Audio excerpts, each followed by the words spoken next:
সকলেই খেয়ে তারপরে চলে যাবেন।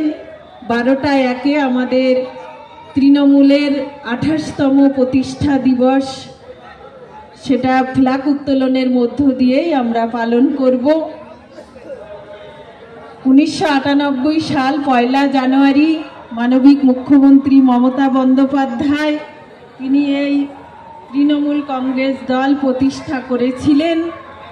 আপনারা শুনেছেন কম বেশি সমস্ত বক্তা তারা তাদের বক্তব্যের মধ্য দিয়েই আমাদের এই দলটা কিভাবে প্রতিষ্ঠিত হয়েছিল তারা বলেছেন। আপনারা অনেকেই জানেন, আবার অনেকেই জানেন না যে মমতা বন্দ্যোপাধ্যায় তিনি জাতীয় কংগ্রেসের সভানেত্রী ছিলেন যুবর।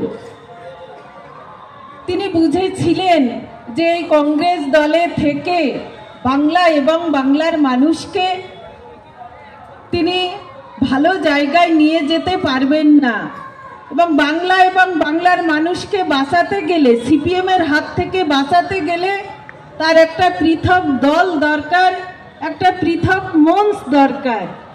তাই তিনি জাতীয় কংগ্রেস দল ছেড়ে দিয়ে 1998 সাল 1 জানুয়ারি এই তৃণমূল কংগ্রেস দল তিনি প্রতিষ্ঠা করেছিলেন। না করে আজকের 28 বছরে পদার্পণ করল।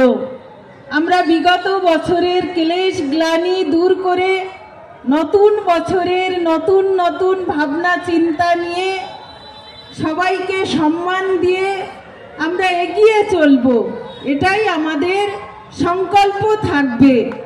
আজকের আমরা প্রথম এই চারঘাট অঞ্চলে আমাদের চারঘাট তৃণমূল কংগ্রেসের যে কার্যালয় আছে সেই কার্যালয়ের সামনে আমরা স্বরূপনগরের পক্ষ থেকে সমস্ত নেতৃত্বরা যারা আছি, পশ্চিম ব্লকের সমস্ত নেতৃত্ব যারা আছি, আমরা প্রথম আজকের এখানে 12টা 1-এ ফ্ল্যাগ উত্তোলন করব। তাই আজকের দিনটি আমাদের কাছে খুবই গুরুত্বপূর্ণ দিন, আমাদের গর্বের দিন। এই দিনটির জন্য আমরা সারাটা বছর আমরা যারা তৃণমূল কংগ্রেস দল করি আমরা এই দিনটির জন্য অপেক্ষা করে থাকি, এবং আগামী 1 জানুয়ারি আমাদের প্রত্যেকটা বুথে বুথে আমাদের ফ্ল্যাগ উঠবে। কোনো